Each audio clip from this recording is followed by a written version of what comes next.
редкий гость в наше время Стив Розенберг. BBC это вот в такой шапке, нет? Пожалуйста. Я прочитал итоговую декларацию. I've read the BRICS final declaration, which emphasizes the need for global and regional stability, security, and a just world. The slogan of Russia's BRICS presidency also seems to include concepts of justice and security. But how does this align with your actions over the past 2.5 years? With Russian troops invading Ukraine, where is the justice, stability, and security, including Russia's own security? Before the military operation began, there were no drone attacks on Russian territory, and no shelling of Russian cities, and no foreign troops occupying Russian land. None of that existed. Lastly, how does this relate to the recent statement from British intelligence, which claims Russia is aiming to spread chaos on the streets of Britain and Europe through arson, sabotage, and so forth? Where is the stability? Thank you. Let me start with Russia's security, as this is what matters most to me. You mentioned drone strikes and so forth. Yes, that didn't exist before. But the situation was much worse. The reality was that, in response to our constant and persistent offers to establish contacts and relationships with Western countries, we were consistently put in our place. I can tell you this with absolute certainty.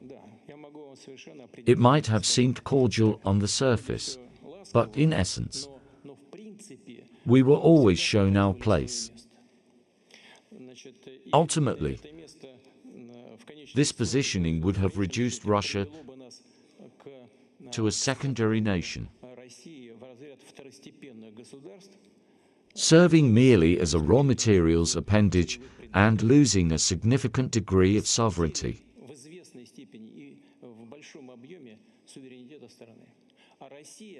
Russia cannot just develop, but cannot even exist under such conditions if it loses its sovereignty. This is paramount. Breaking free from this situation and strengthening our sovereignty, independence in economy, finance, and defense means enhancing our security and establishing the foundations for a confident future. Growth as an independent, self-sufficient state. We have partners in BRICS who respect Russia's independence and traditions. And we reciprocate that respect. As for fairness in development and security,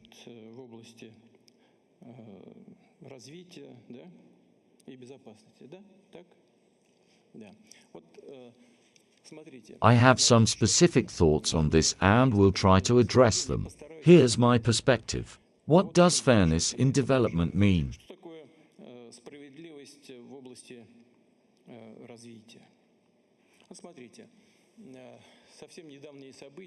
Look at recent events during the coronavirus pandemic. What happened during that period?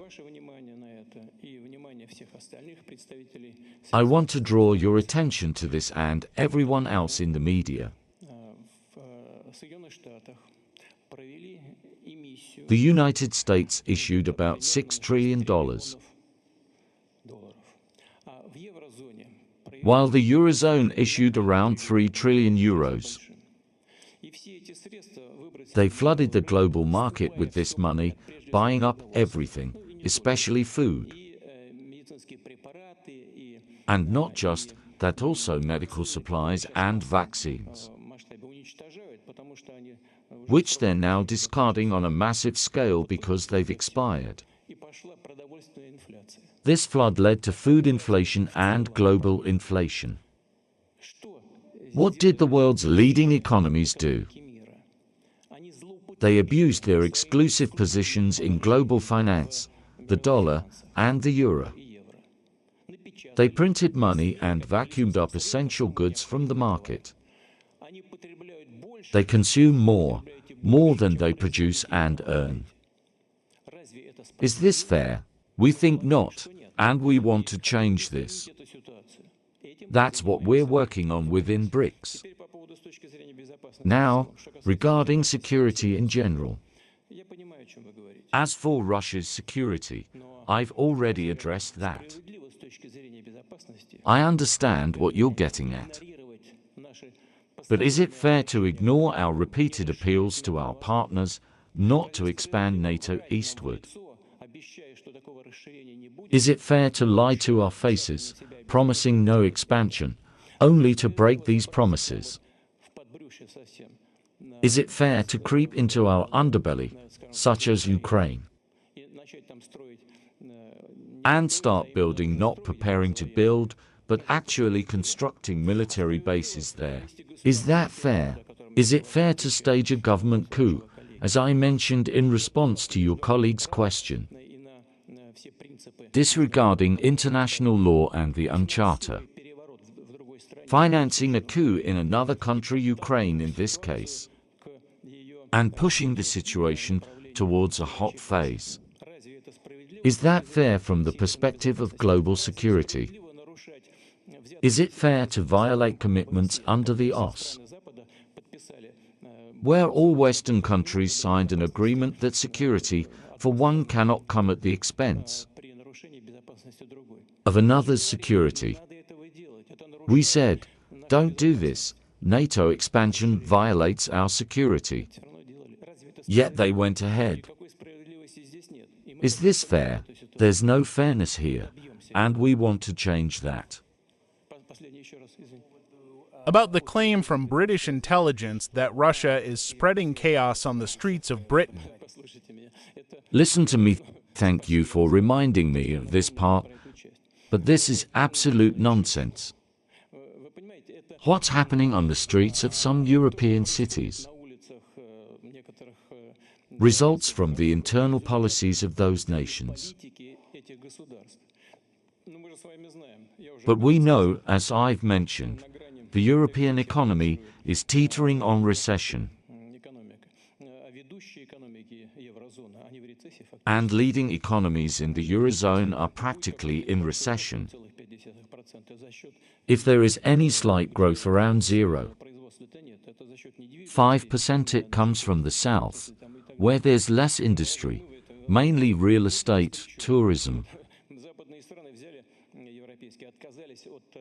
and so on. Are we to blame for this? How are we responsible? European countries opted out of our energy supplies. We didn't stop them. Incidentally, one Baltic Sea line of Nord Stream 2 is still functional. All Germany has to do is press a button and gas would flow. But they don't do this for political reasons. Meanwhile,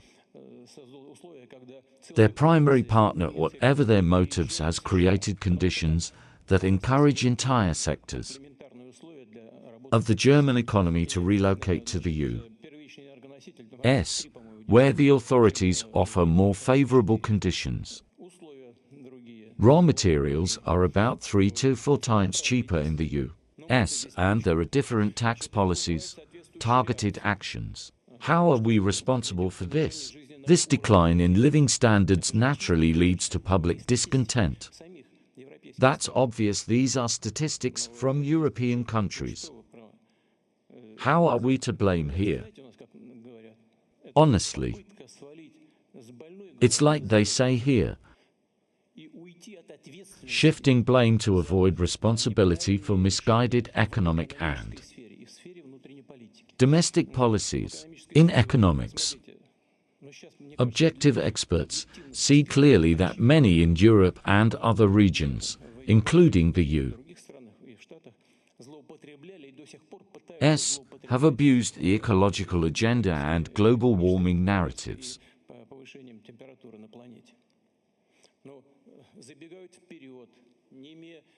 They leap ahead without sufficient technological development, shutting down nuclear power, coal generation, and hydrocarbon resources.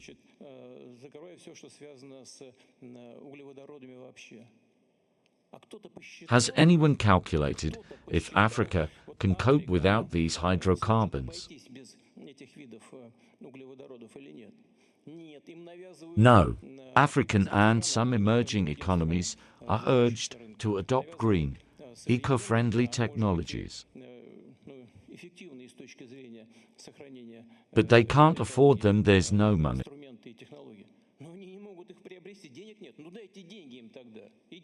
Then fund them. But no funds are provided, which, I believe, turns into a tool of neocolonialism, lowering these countries to dependence on Western technology and loans, offered on terrible terms.